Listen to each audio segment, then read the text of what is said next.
गावाकडच्या S T स्टँडवरची ती धूळ आणि आईच्या डोळ्यातलं पाणी अजूनही माझ्या डोळ्यासमोर होतं. हातामध्ये सामानाची पिशवी आणि मनात पुण्याच्या मोठ्या स्वप्नांची सूत्रे घेऊन मी पुण्याच्या दिशेने निघालो होतो. गावाच्या मातीतून थेट सिमेंटच्या जंगलात होणारा हा प्रवास माझ्या आयुष्याला कोणतं वळण देणार आहे याची मला पुढचीही कल्पना नव्हती. मी पुण्याला पोहोचलो तेव्हा संध्याकाळची वेळ होती. स्वारगेटच्या त्या प्रचंड गर्दीत मी स्वतःला हरवल्यासारखं वाटत होतं. गावाकडची शांतता आणि इथली ही धावपळ, जमीन आसमानचा फरक होता. रिक्षा करून मी मावशीच्या पत्त्यावर पोहोचलो. कोथरूडमधली ती पॉश सोसायटी, टोलेजंग इमारती आणि चकाकणारे रस्ते पाहून मी भारावून गेलो होतो. तिसऱ्या मजल्यावरची फ्लॅटची बेल वाजवली. दरवाजा उघडला तो सुलेखा मावशीने. वयाची 35शी ओलांडली मावशी, पण अजूनही तिचं सौंदर्य तसंच टिकून होतं. चेहऱ्यावर एक प्रकारची तजेल होता, पण डोळ्यात मात्र एक खोलवर रुतलेली शांतता होती. "अरे साहिल, आलास शेवटी. किती वेळ लागला." मावशीने हसून माझं स्वागत केलं. तिने चटकन माझ्या हातातलं सामान घेतलं आणि मला आत नेलं. घर अगदी नीटनेटकं सजवलेलं होतं, पण त्या घरात एक वेगळीच शांतता होती, जी कोणालाही अस्वस्थ करू शकली असती. मावशीचे यजमान म्हणजेच माझे काका एका मोठ्या मल्टीनॅशनल कंपनीत कामाला होते. कामाच्या निमित्ताने ते महिन्यातले 20 दिवस शहराबाहेरच असायचे. मावशी या मोठ्या घरात अगदी एकटी असायची. तिला मूल बाळ नव्हतं. कदाचित त्यामुळेच तिचं संपूर्ण आयुष्य या 4 भिंतीच्या आत अडकलं होतं. "आधी हात-पाय धुवून घे, मी तुझ्यासाठी गरमागरम पोहे आणि चहा बनवते," मावशी किचनमधून म्हणाली. मी फ्रेश होऊन बाहेर आलो. मावशीने माझ्यासाठी डायनिंग टेबलवर नाश्ता लावला होता. मी खाताना ती समोरच बसली होती. मी तिला न्याहाळत होतो. "साहिल, तू अगदी तुझ्या वडिलांसारखा दिसतोस. तेच नाक, तेच डोळे. फक्त उंची मात्र तू आईवर गेलास," ती कौतुकाने म्हणाली. तिच्या बोलण्यात एक प्रकारची ओढ होती, जणू तिला खूप दिवसांनी कोणाशी तरी बोलायचं होतं. रात्री जेवण झाल्यावर आम्ही दोघं बाल्कनीत बसलो होतो. समोर पुण्याच्या रात्रीचं लखलखणारं दृश्य दिसत होतं. मावशीने हळूच विषय काढला. "साहिल, पुण्यात अभ्यासाचं खूप दडपण असतं रे. पण तू काळजी नको करू. मी आहे ना इथे. तुला जे हवं नको ते मी बघेन. फक्त तू मन लावून शिक." तिचा हात नकळत माझ्या खांद्यावर स्थिरावला. तो स्पर्श मायेचा होता, पण त्यात कुठेतरी एक प्रकारची सुरक्षिततेची भावना होती. मावशीच्या वैवाहिक आयुष्याबद्दल मी थोडं ऐकलं होतं. काका आणि तिच्यात फारसं पटत नसे. काकांचा स्वभाव रागीट आणि कामात वेगळं राहणारा होता. मावशीचं मन कोणाला तरी शोधत होतं, जे तिला समजून घेऊ शकेल. पुढचे काही दिवस कॉलेजच्या गडबडीत गेले, पण घरी आल्यावर मावशी ज्या पद्धतीने माझं स्वागत करायची, ते मला सुखावून जायचं. ती माझ्यासाठी नवीन कपडे घेऊन यायची, माझ्या आवडीचे पदार्थ बनवायची. कधीकधी कॉलेजला उशीर झाला की ती काळजीने 10 फोन करायची. तिचं हे अप्रतिम प्रेम कधीकधी मला गोंधळात टाकायचं. एके दिवशी दुपारी कॉलेजला सुट्टी होती. मी हॉलमध्ये पुस्तक वाचत बसलो होतो. मावशी बाजूला सोफ्यावर बसून टी व्ही पाहत होती. अचानक तिने टी व्ही बंद केला आणि माझ्याकडे वळली. "साहिल, तुला कधी असं वाटतं का की आपल्याजवळ कोणीतरी असावं, ज्याला आपण आपल्या मनातल्या सगळ्या गोष्टी सांगू शकू? ज्याच्याकडे बघितल्यावर आपल्याला वाटेल की आपण एकटे नाही आहोत?" तिच्या आवाजात एक प्रकारची आर्तता होती. मी पुस्तक खाली ठेवलं. "हो मावशी, वाटतं खरं. पण प्रत्येक नशिबात ते नसतं ना." मी सहज बोलून गेलो. मावशी उठली आणि माझ्याजवळ येऊन बसली. तिचा सुगंध मला जाणवत होता. ती माझ्या डोळ्यात बघत म्हणाली, "माझ्या नशिबातही ते नव्हतं साहिल. जोपर्यंत तू इथे आला नव्हतास." तिने माझ्या हातावर हात ठेवला. त्या क्षणी मला एक वेगळी जाणीव झाली. हे नातं मावशी आणि भाच्याचं होतं, पण भावना मात्र कोणत्या तरी अनोळखी प्रदेशात प्रवेश करत होत्या. मला भीती वाटत होती की अनैतिकतेची सुरुवात तर नाही ना, पण त्याचवेळी तिच्याबद्दल वाटणारी सहानुभूती आणि ओढ मला मागे खेचत होती. त्या रात्री मला झोप लागली नाही. मावशीचे ते शब्द आणि तिचा तो स्पर्श माझ्या मनात घर करून बसले होते. पुण्याचं ते शहर आता फक्त शिक्षणाचं केंद्र राहिलं नव्हतं, तर ते माझ्या भावनांच्या परीक्षेचं मैदान बनलं होतं. पुण्यातला पावसाळा जितका रोमॅन्टिक असतो, तितकाच तो मनातील वादळांना शांत करतो. पण माझ्या बाबतीत उलट होतं. मावशीच्या त्या दिवशीच्या बोलण्याने माझ्या मनात विचारांचं चक्र सुरू झालं होतं. एकीकडे माझं करिअर, माझं शिक्षण आणि दुसरीकडे मावशीचा तो एकटेपणा. मी स्वतःला एका विचित्र कात्रीत सापडल्यासारखं अनुभवत होतो. कॉलेजच्या लेक्चरमध्येही माझं लक्ष लागायचं नाही. डोळ्यासमोर सतत मावशीचा तो केविलवाणा चेहरा आणि तिने पकडलेला माझा हात यायचा. मी स्वतःला समजावत होतो की "अरे साहिल, ती तुझी मावशी आहे, आई समान आहे, पण मनाचा दुसरा कोपरा म्हणायचा की ती एक स्त्रीसुद्धा आहे, जिच्या भावना गेल्या अनेक वर्षापासून कोंडून ठेवल्या गेल्या आहेत." एके दिवशी काका कामानिमित्त बंगलोरला गेले होते. घरात मी आणि मावशी दोघेच होतो. बाहेर आभाळ भरून आलं होतं आणि विजांचा कडकडाट सुरू होता. पुण्यातला तो पाऊस अक्षरशः कोसळत होता. मी माझ्या खोलीत बसून लॅपटॉपवर प्रेझेंटेशन बनवत होतो, पण लक्ष मात्र बाहेरच्या पावसाकडे आणि हॉलमध्ये येणाऱ्या शांततेकडे होतं. अचानक लाईट गेली. संपूर्ण घर अंधारात बुडालं. मी मोबाईलचा टॉर्च लावून बाहेर आलो. मावशी किचनमध्ये मेणबत्ती शोधत होती. तिची धावपळ पाहून मी म्हणालो, मावशी राहू दे, मी आहे ना इथे. आम्ही दोघे हॉलमध्ये येऊन बसलो. बाहेरच्या विजांच्या प्रकाशात मावशीचा चेहरा अधिकच उजळून निघायचा, तर कधी काळोखात हरवायचा. त्या अंधारात एक प्रकारची जवळीक निर्माण झाली होती. साहिल, तुला भीती वाटते का अशा अंधाराची? मावशीने हळू आवाजात विचारलं. नाही मावशी, पण अशा वेळी कोणासोबत तरी असणं जास्त बरं वाटतं, मी उत्तर दिलं. मावशी माझ्या थोडी जवळ सरकली. मला खूप भीती वाटते साहिल. हे घर जेव्हा शांत असतं आणि बाहेरचा पाऊस असतो, तेव्हा मला माझ्या आयुष्यातला रिकामेपणा जास्त जाणवतो. तुझे काका आहेत, पण असून नसल्यासारखेच. त्यांचं फक्त कामावर प्रेम आहे. माझ्या मनाचा त्यांनी कधीच विचार केला नाही. बोलता बोलता मावशीने माझा हात घट्ट धरला. विजांच्या कडकडाटाने थोडी गचकली आणि नकळत तिने माझ्या खांद्यावर डोकं टेकवलं. त्याच क्षणी मला माझ्या हृदयाचे ठोके स्पष्ट ऐकू येत होते. तिचं ते डोकं टेकवणं, तिचा तो सुस्कारा, हे सगळं एका मर्यादेच्या पलीकडे जात होतं. पण मला तिला दूर लोटता येत नव्हतं. तिच्या त्या स्पर्शात वासना नव्हती, तर एक प्रकारची आर्त साध होती. मावशी, तू स्वतःला एवढं एकटं का समजतेस? मी आहे ना इथे, मी तिला आधार देण्याच्या स्वरात म्हणालो. तू आहेस म्हणून तर मी इथे जगले साहिल. तुझा आधार मला खूप काही देऊन जातो. कधी कधी वाटतं की ही वेळ इथेच थांबली तर. ना कोणी समाज, ना कोणाचं बंधन. मावशीचे डोळे पाणवले होते. त्या रात्री आम्ही तासनतास बोलत होतो. तिने तिच्या आयुष्यातल्या अशा अनेक गोष्टी सांगितल्या, ज्या तिने आजवर कोणाला सांगितल्या नव्हत्या. तिची स्वप्न, तिची अपूर्ण राहिलेली आवड आणि काकासोबतचं तिचं कोरडं नातं. ऐकता ऐकता मला जाणीव झाली की मावशी फक्त माझ्यावर प्रेम करत नव्हती, तर ती माझ्यामध्ये तिचं जग शोधत होती. पण हे नातं समाजाच्या नजरेत चुकीचं होतं. आम्ही रक्ताने जोडलेलो होतो. मनाच्या एका कोपऱ्यात मला भीती वाटत होती. जर मी या भावनेतून वाहून गेलो तर परतीचे दोर कापले जातील. पण त्याचवेळी तिला एकटं सोडणंही मला अशक्य वाटत होतं. पाऊस थांबला होता, पण आमच्यातले मनातले वादळ आता कुठेतरी सुरू झालं होतं. मावशीने माझ्या कपाळावर हलकेसे होठ टेकले आणि ती खोलीत निघून गेली. तो स्पर्श फक्त आशीर्वादाचा नव्हता, त्यात काहीतरी वेगळं होतं. काहीतरी असं जे शब्दात मांडणं कठीण होतं.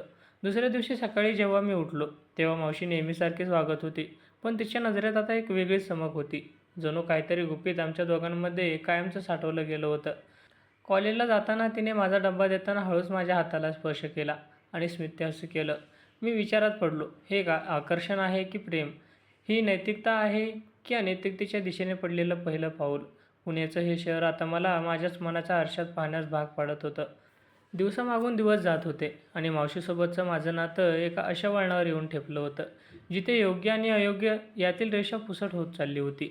आम्ही दोघेही एका अदृश्य बंधनात अडकलो होतो. मावशी आता माझ्यासाठी फक्त एक नातेवाईक उरली नव्हती, तर ती माझी मैत्रीण, मार्गदर्शक आणि माझ्या प्रत्येक विचारांच्या केंद्रबिंदू झाली होती. कॉलेजमधून मी घरी येण्याची ती आतुरतेने वाट पाहायची. मी घरात पाऊल ठेवताच तिच्या चेहऱ्यावर जो आनंद उमलायचा, तो पाहून मलाही एक वेगळं समाधान मिळायचं.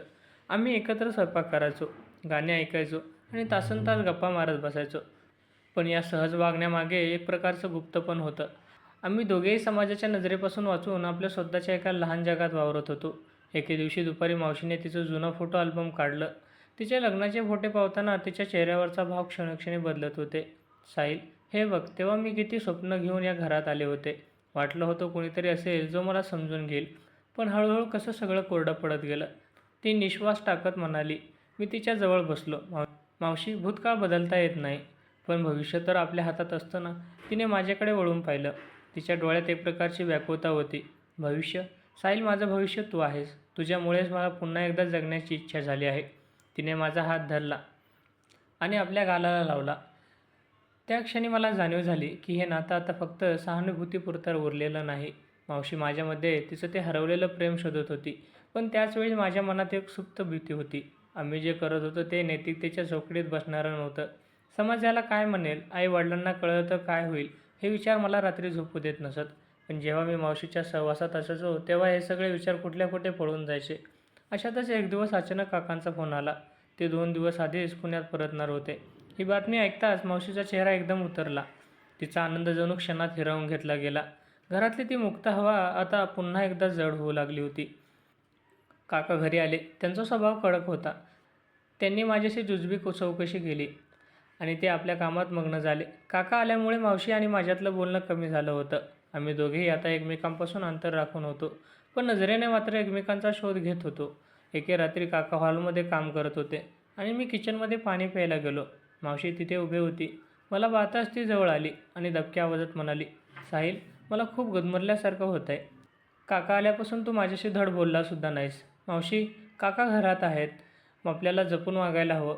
मी तिला समजावण्याचा प्रयत्न केला, पण तिने माझा हात घट्ट पकडला. मला भीती वाटते की तू सुद्धा त्यांच्यासारखाच वागशील. मला सोडून जाऊ नकोस साहिल. तिच्या डोळ्यातले ते अश्रू पाहून माझं मन हेलावलं. मी तिला सावरण्यासाठी जवळ घेतलं. त्याचवेळी काकांचे पाय वाजले. आम्ही चटकन बाजूला झालो. काकांनी आमच्याकडे संशयाने पाहिलं की काय हे मला कळलं नाही. पण त्या दिवसापासून त्यांच्या वागण्यात एक प्रकारचा विचित्रपणा आला होता. हे माझ्यावर लक्ष ठेवून असल्यासारखे वाटायचे. मावशी आणि मी आता एका अशा काचेच्या घरात होतो, ज्याला कधीच तडा जाऊ शकत होता. माझ्या मनात सतत विचार यायचा, हे जे काही सुरू आहे त्याचा शेवट काय असेल? मी पुण्याला शिकायला आलो होतो की या भावनांच्या जाळ्यात अडकायला? मला माझी जबाबदारी आणि मावशीची ओढ या दोघांमध्ये निवड करणं कठीण जात होतं. अनेक ती त्याच्या उंबरठ्यावर उभा असताना मला माझ्या विवेकाचा आवाज ऐकू येत होता, पण हृदयाची ओढ जास्त प्रबळ होती. पुढचे काही दिवस आमच्या तिघांमधील तणाव शिगेला पोहोचला होता. काकांचं शांत राहणं जास्त भयावह होतं आणि मावशीचं त्या अर्थप्रेम मला वेड लावत होतं. घरातली हवा आता जड झाली होती. काकांचे संशय नजरेने पाहणं आणि मावशीची ती अबोल अर्थता मला अस्वस्थ करत होती. मला जाणीव झाली होती की आपण आता एका अशा वळणावर आहोत जिथे एक चुकीचं पाऊल 3 आयुष्य उद्ध्वस्त करू शकतं. माझं शिक्षण, मावशीची प्रतिष्ठा आणि काकाचा विश्वास सगळं पणाला लागलं होतं. एके दिवशी रात्री काका पुन्हा एका मीटिंगसाठी बाहेर गेले होते. घरात पुन्हा तीच शांतता पसरली होती. मावशी बाल्कनीमध्ये उभी राहून पावसाकडे बघत होती. मी तिच्या जवळ गेलो, पण आज माझ्या मनात ओढ नव्हती, तर एक प्रकारची स्पष्टता होती. मावशी, मी हळू चाक मारली. तिने मागे वळून पाहिलं. तिचे डोळे सुजले होते, जणू ती खूप वेळ रडली होती. साहिल, तू सुद्धा आता लांब जातोयस ना माझ्यापासून? तुला हे वाटतं ना की मी चुकीचे आहे? तिचा आवाज थरथरत होता. मी तिचा हात हातात घेतला, पण यावेळी तो स्पर्श आकर्षणाचा नव्हता. मावशी, तू चुकीची नाहीस, पण मीही नाही. पण परिस्थिती आपल्याला या दिशेने घेऊन जाते. तिथे फक्त अंधार आहे. तू एकटी आहेस म्हणून तुला माझ्यात आधार शोधायचा आहे आणि मी माझ्या मायेमुळे गोंधळून गेलो आहे. पण आपण विसरतोय की आपलं नातं रक्ताचं आहे. मावशीने माझा हात झटकला. रक्ताचं नातं साहिल. जेव्हा या घरात मी एकटी असते, जेव्हा मला कोणाची तरी गरज असते, तेव्हा हे रक्ताचं नातं कुठे असतं? मला फक्त प्रेम हवं आहे रे. ती ढसाढसा रडू लागली. तिला रडताना पाहून माझं काळीज ते तुटलं होतं, पण मला ठाम राहायचं होतं. मावशी, प्रेम आणि गरज यात फरक असतो. मी तुझा भाचा आहे. तुझा मुलगा म्हणून तुझ्यासोबत आयुष्यभर राहीन. पण आपण ज्या मार्गाचा विचार करतो तो आपल्याला समाजातून आणि स्वतःच्या नजरेतूनही पाडेल. तुला खरं तर काकांशी बोलायला हवं. त्यांना तुझा एकटेपणा सांगायला हवा. मी मध्यन बोलेल, पण मर्यादा ओलांडून नाही. त्या रात्री आमचं मोठं बोलणं झालं. मी तिला समजावलं की अनैतिकतेच्या मार्गावर मिळणारा क्षणिक आनंद भविष्यात खूप मोठं दुःख देऊन जातो. यूट्यूबच्या जगात जशा काही पॉलिसी असतात ज्या पाळाव्या लागतात, तशाच आयुष्याच्या आणि समाजाच्या काही पॉलिसी असतात ज्या पाळल्या तरच नात्याचं पावित्र्य टिकतं. दुसऱ्या दिवशी मी निर्णय घेतला. मी काकांशी एकट्यात बोलायचं ठरवलं. मी त्यांना सांगितलं, काका, मावशीला तुमची गरज आहे. तुमचं काम महत्त्वाचं आहे, पण तिच्या आयुष्यातील रिकामेपणा फक्त तुम्हीच भरू शकता. तिला वेळ द्या. काका सुरुवातीला रागवले, पण माझ्या बोलण्यातली सत्यता त्यांना जाणवली. त्यांनाही आपली चूक उमजली की कामाच्या नादात त्यांनी आपल्या हक्काच्या माणसाला किती दुर्लक्षित केलं होतं. काही दिवसानंतर मी कॉलेजच्या हॉस्टेलवर शिफ्ट होण्याचा निर्णय घेतला. मावशीला वाईट वाटलं, पण तिच्या डोळ्यात आता अपराधीपणा नव्हता, तर एक प्रकारचा आदर होता. तिला कळलं होतं की तिला एका मोठ्या संकटातून वाचवलं आहे. जाताना मी मावशीच्या पाया पडलो. तिने माझ्या डोक्यावर हात ठेवला आणि म्हणाली, साहिल, तू मला आज खऱ्या अर्थाने मोठं केलंस. तू भाचा म्हणून आलास आणि आज माझा आधार म्हणून चालला आहेस. जा, मन लावून शिक आणि मोठा माणूस हो. मी घराबाहेर पडलो. पुण्याच्या त्या गर्दीत आता मला भीती वाटत नव्हती. माझ्या मनात एक समाधान होतं की मी अशा नात्याचा गुंता सोडवला आहे. निशब्द नात्यात आता शब्दांची गरज उरली नव्हती. मावशी आणि माझं नातं आता पुन्हा एकदा पवित्र आणि घट्ट झालं होतं. पुण्यातलं ते शिक्षण मला फक्त पदवी देऊन गेलं नाही, तर जगण्याचं आणि नाते जपण्याचं एक मोठं तत्त्वज्ञान शिकून गेलं. अनैतिकतेकडे झुकणारं मन जेव्हा नैतिकतेच्या मार्गावर परततं, तेव्हा होणारा आनंद हा जगातल्या कोणत्याही सुखापेक्षा मोठा असतो.